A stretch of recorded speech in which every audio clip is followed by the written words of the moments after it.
दोस्तों जय श्री कृष्णा। दोस्तों आज के वीडियो में हम जानते हैं कि महाभारत में यदु कुल का संहार कैसे हुआ था। तो आइए वीडियो को शुरू करते हैं और हम जानते हैं कि महाभारत में यदु कुल का संहार कैसे हुआ था। दोस्तों बात उस समय की है जब 18 दिन का युद्ध समाप्त हो गया तो श्री कृष्ण अर्जुन को अपने रथ से नीचे उतर जाने के लिए कहते हैं। जब अर्जुन नीचे उतर आते हैं तो वे कुछ दूरी पर रथ को ले जाते हैं। तब वे हनुमान जी को रथ के ध्वज से नीचे उतर आने का संकेत करते हैं। जैसे ही हनुमान उस रथ से उतरते हैं अर्जुन के रथ के अश्व जीवित ही जल जाते हैं और रथ में विस्फोट हो जाता है। यह देखकर अर्जुन दहल उठते हैं।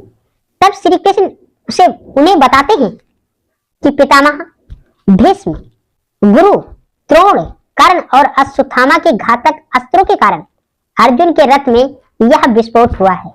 यह अब तक इसलिए सुरक्षित था क्योंकि उस पर स्वयं उनकी कृपा थी और श्री हनुमान जी की शक्ति भी थी, जो रथ अब तक इन विनाशकारी अस्त्रों के प्रभाव को सहन किए हुए था। महाभारत के युद्ध के पश्चात सांत्वना देने के उद्देश्य से भगवान श्री कृष्ण गांधारी के पास गए। गांधारी अपने 100 पुत्रों की मृत्यु के शोक में अत्यंत व्याकुल बैठी थी। भगवान श्री कृष्ण को देखते ही गांधारी ने क्रोधित होकर उन्हें श्राप दे दिया कि तुम्हारे कारण से जिस प्रकार मेरे 100 पुत्रों का आपस में लड़ करके नाश हुआ है उसी प्रकार तुम्हारे यदुवंश का भी आपस में एक दूसरे को मारने के कारण नाश हो जाएगा। भगवान श्री कृष्ण ने माता गांधारी के उस श्राप को पूर्ण करने के लिए यादवों की मति को फेर दिया।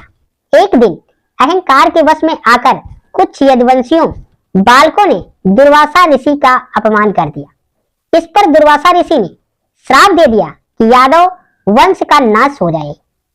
उनके श्राप की वजह से यदुवंशी पर्व के दिन प्रभास क्षेत्र में आए और पर्व के हर्ष में उन्होंने अति नशीली मदिरा पी ली और मतवाले होकर एक दूसरे को मारने लगे।